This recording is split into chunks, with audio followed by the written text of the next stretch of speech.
Dicen que la tierra de Michoacán es fértil, que da vida, que alimenta, pero también guarda secretos profundos y oscuros que se aferran a las raíces de los árboles y a los tallos del maíz. Y si alguien se atreve a sembrar algo más que semillas en esa tierra, algo prohibido, algo que no debería ver la luz, entonces la tierra misma se va a levantar. Y te juro por lo más sagrado que lo que sembraron en nuestro campo de maíz no era para dar vida, sino para cosechar el terror. Y por eso nadie, absolutamente nadie, volvió allí. El aire de la noche en Michoacán, en el año 2005, era pesado, húmedo, cargado con el olor a tierra mojada y a maíz maduro. Las nubes, oscuras y bajas, prometían lluvia, pero no era la lluvia lo que me preocupaba, era el silencio. Un silencio denso, antinatural, que se había apoderado de nuestro campo de maíz a las afueras de la pequeña comunidad de El Sauz. Yo soy Mateo Rivas, campesino de toda la vida, y ese campo era mi herencia, mi sustento, mi orgullo. Pero esa noche al entrar sentí que ya no me pertenecía. Mi esposa Isabel, una mujer de fe inquebrantable y ojos que veían más allá de lo evidente, me había advertido: Mateo, algo no anda bien. El maíz no suena igual. La tierra ha sido removida. Yo, un hombre de campo, escéptico por naturaleza, había desestimado sus miedos. Son los coyotes, mujer, o algún muchacho travieso. Pero en el fondo, una punzada de inquietud me había picado. Esa noche, con la linterna en mano, me adentré en las hileras de maíz, los tallos altos y secos rozando mi rostro como dedos esqueléticos. El viento, cuando soplaba, producía un susurro monótono, casi un lamento. Los grillos que normalmente llenaban la noche con su canto estaban en silencio. Solo el sonido de mis propias pisadas y el latido de mi corazón resonaban en la oscuridad. Había notado la tierra removida cerca del centro del campo. Un montículo fresco, demasiado perfecto, como si alguien hubiera cavado con una intención. Me arrodillé, la linterna temblaba en mi mano. La tierra estaba suelta, blanda. Con la punta de mi bota aparté un poco, y entonces lo vi. Un hueso, blanco, pulido, con una forma inconfundible. No era de animal, era un fémur humano. Mi sangre se heló. Un escalofrío me recorrió la espalda, un frío que no venía del aire húmedo, sino de lo más profundo de mi alma. Quise gritar, pero mi voz se había quedado atrapada en mi garganta. Quise correr, pero mis piernas estaban clavadas al suelo. ¿Alguna vez has sentido que la tierra misma te revela un secreto que nunca debiste conocer? ¿Desde qué rincón de este mundo nos escuchas, amigo? Me gustaría saber si en tu tierra también hay campos que guardan más que cosechas. El fémur, blanco, pulido, como si hubiera sido limpiado con esmero. No era un hallazgo casual. La forma en que estaba expuesto, casi ofreciéndose a la luz de mi linterna, me hizo sentir un escalofrío aún más profundo. No era un entierro común, era algo más. Mateo, ¿estás bien? La voz de Isabel, cargada de preocupación, me sacó de mi trance. Había venido a buscarme, su intuición más fuerte que mi escepticismo. Me levanté. La linterna aún temblaba en mi mano, iluminando el hueso. Isabel se acercó. Sus ojos se abrieron de terror al verlo. Dios mío, susurró, llevándose una mano a la boca. ¿Qué es esto? No lo sé, mujer, respondí, mi voz ronca. Pero no es bueno. Juntos, con las manos temblorosas, comenzamos a remover más tierra, y lo que encontramos nos heló la sangre. No era un solo hueso, eran muchos. Un cráneo, costillas, vértebras. Y no estaban dispersos, estaban acomodados, en un círculo, como si alguien los hubiera sembrado con un propósito macabro. Esto no es de un coyote, Mateo, dijo Isabel, su voz apenas un susurro. Esto es un ritual. La palabra ritual resonó en el silencio del campo. En Michoacán, las viejas historias de brujería, de pactos con la tierra, de ofrendas a entidades antiguas, no eran solo cuentos, eran advertencias.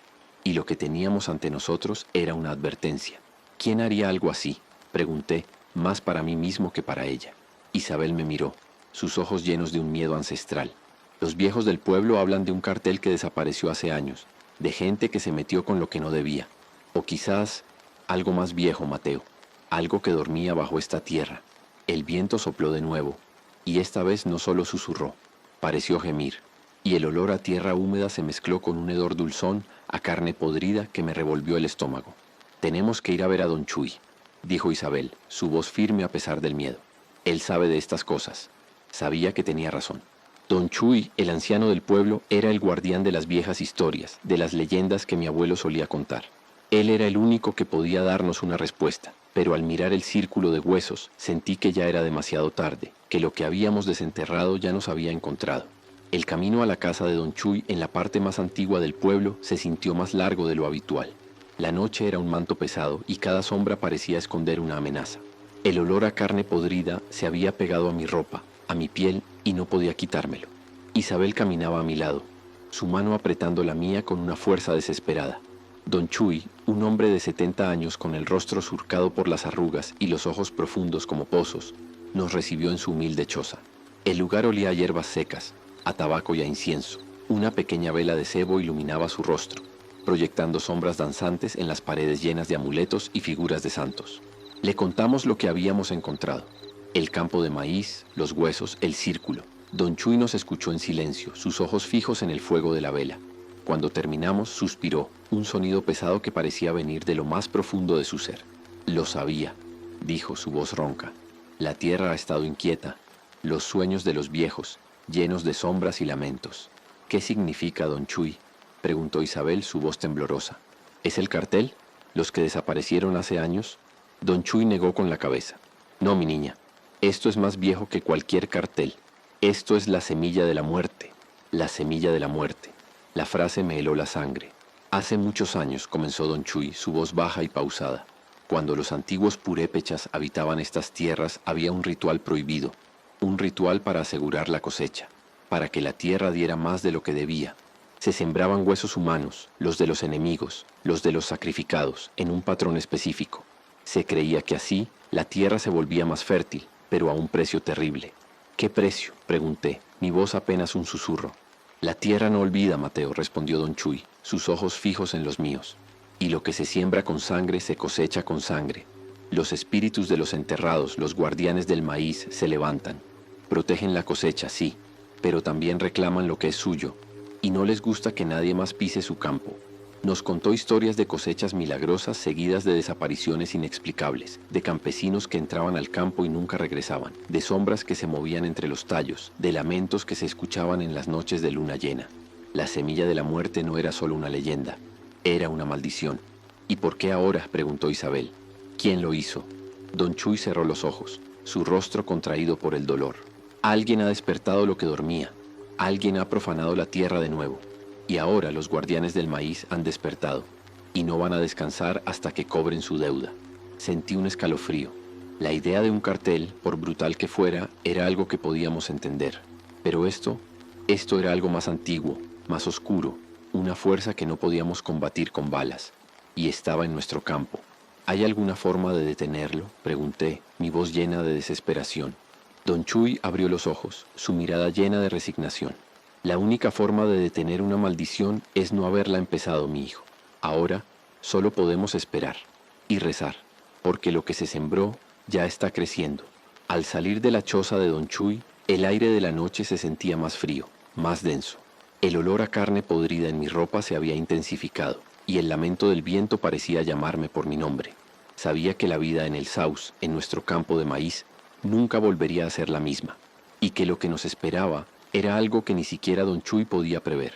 Las palabras de don Chuy, la semilla de la muerte, resonaban en mi cabeza como un eco macabro. La noche se había vuelto una pesadilla. Isabel y yo apenas dormimos, el miedo aferrándose a nosotros como una segunda piel. Al amanecer, el sol se alzó sobre el Saus, pero su luz no trajo consuelo. Solo reveló la inquietud en los rostros de los vecinos, los susurros que corrían de boca en boca. La noticia de los huesos se había extendido como pólvora. Mateo, ¿qué vamos a hacer?, me preguntó Isabel, sus ojos llenos de desesperación. La gente tiene miedo, nadie quiere ir al campo. No podemos dejar que el maíz se pierda, respondí, mi voz más firme de lo que me sentía. Es nuestro sustento. Pero la verdad era que yo también tenía miedo. El campo, que antes era un lugar de trabajo y vida, ahora se sentía como un cementerio. Un lugar donde algo nos observaba, nos esperaba. Esa misma tarde los problemas comenzaron. El ganado de don Ramiro, el vecino, apareció muerto. No por enfermedad, no por coyotes. Sus cuerpos estaban intactos, pero sus ojos, abiertos y fijos, parecían haber visto un horror indescriptible. Y en la tierra alrededor de ellos, un patrón de pisadas extrañas, como si algo pesado y sin forma hubiera caminado por allí. «Son los guardianes del maíz», gritó una de las mujeres del pueblo, su voz histérica. «Están cobrando su deuda».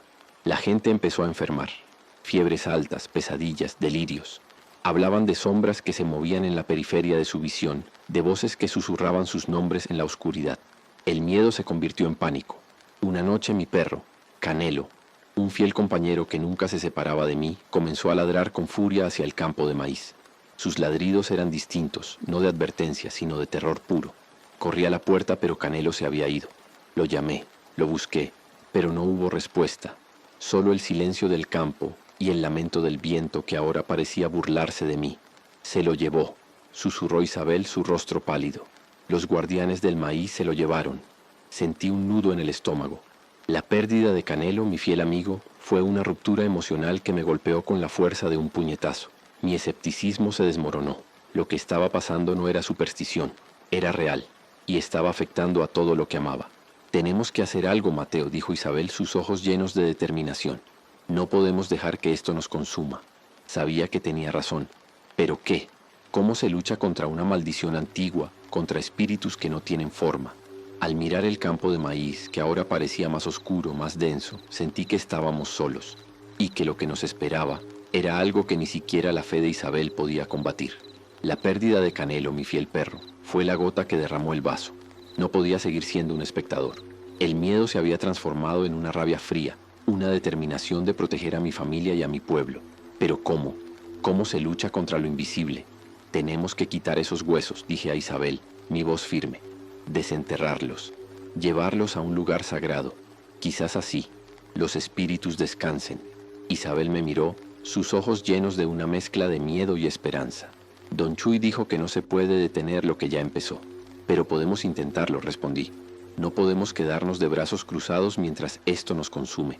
Esa misma noche, con la luna apenas visible entre las nubes, regresé al campo de maíz. Esta vez no fui solo. Conmigo venían dos de los hombres más valientes del pueblo, Pedro y Juan, sus rostros pálidos, sus manos apretando sus machetes con una fuerza desesperada. El miedo era palpable en el aire, pero la determinación de proteger a sus familias era más fuerte. El campo estaba más oscuro que nunca. Los tallos de maíz, altos y secos, se movían con el viento, produciendo un susurro constante, como si estuvieran hablando entre ellos.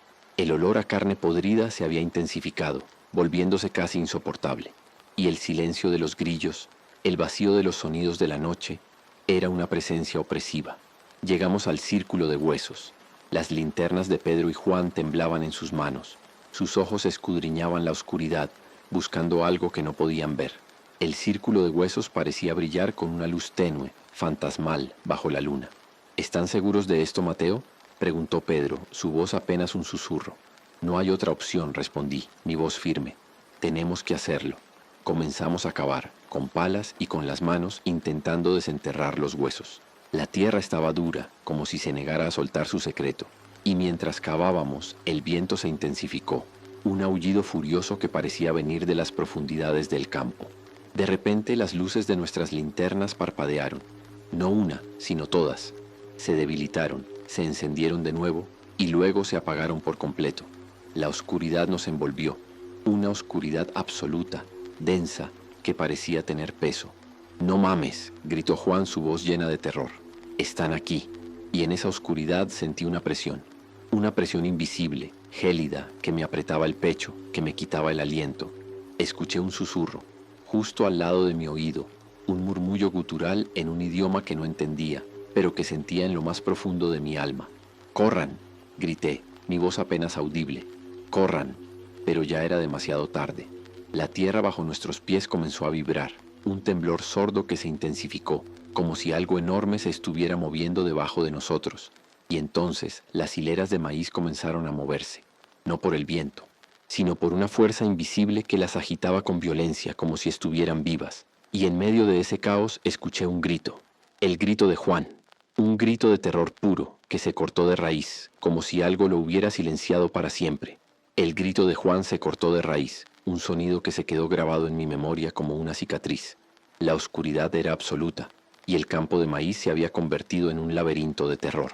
Los tallos se agitaban con una furia antinatural, golpeándose entre sí, produciendo un sonido seco y macabro como huesos chocando. El hedor a carne podrida se volvió insoportable, mezclándose con un aroma a tierra húmeda y a algo más, algo dulce y nauseabundo como sangre fresca. «Juan», grité, mi voz desesperada, pero no hubo respuesta. solo el viento que aullaba con una furia ancestral y el sonido de los tallos de maíz que parecían reírse de mí. Sentí la presión de nuevo, esa fuerza invisible y gélida que me apretaba el pecho. Y entonces lo vi, no una sombra, no una figura, sino los huesos que habíamos desenterrado, ahora flotando en el aire, girando en un círculo macabro, brillando con una luz tenue y fantasmal. Y en el centro de ese círculo de huesos, una figura comenzó a formarse. No era humana, era una masa de oscuridad, alta y delgada, con ojos brillantes que me miraban con una inteligencia antigua, una maldad que trascendía el tiempo. Era el guardián del maíz, o lo que quedaba de él. «Mateo, corre». Escuché la voz de Pedro, su voz llena de terror. «Corre», pero no podía. Estaba paralizado por el miedo, por el horror de lo que tenía ante mí. La figura se acercó, sus ojos brillantes fijos en los míos, y en ese momento escuché un susurro. No era el viento, era una voz grave, profunda, que parecía venir de todas partes y de ninguna a la vez. No eran palabras, sino un lamento constante, un murmullo gutural en un idioma olvidado, un idioma que no entendía, pero que sentía en lo más profundo de mi alma. La figura extendió una mano hecha de oscuridad y huesos, y me tocó el pecho. Sentí un frío gélido que me recorrió el cuerpo, un dolor agudo que me quitó el aliento. Caí al suelo, mi cuerpo temblaba incontrolablemente, y entonces la figura habló, no con palabras, sino con imágenes que se grabaron en mi mente. Vi el ritual, vi a los antiguos purépechas, sembrando los huesos, haciendo el pacto. Vi la promesa de cosechas abundantes y el precio, las almas de los que profanaran la tierra. Vi a los que habían sembrado los huesos de nuevo, a los que habían despertado al guardián. Y vi el destino de Juan, arrastrado a las profundidades de la tierra, su alma atrapada en el campo de maíz. La tierra no olvida, susurró la voz en mi mente. Y lo que se siembra con sangre se cosecha con sangre. Tú eres el testigo, tú eres el que debe recordar, y tú eres el que debe advertir. La figura se desvaneció y los huesos cayeron al suelo con un ruido seco.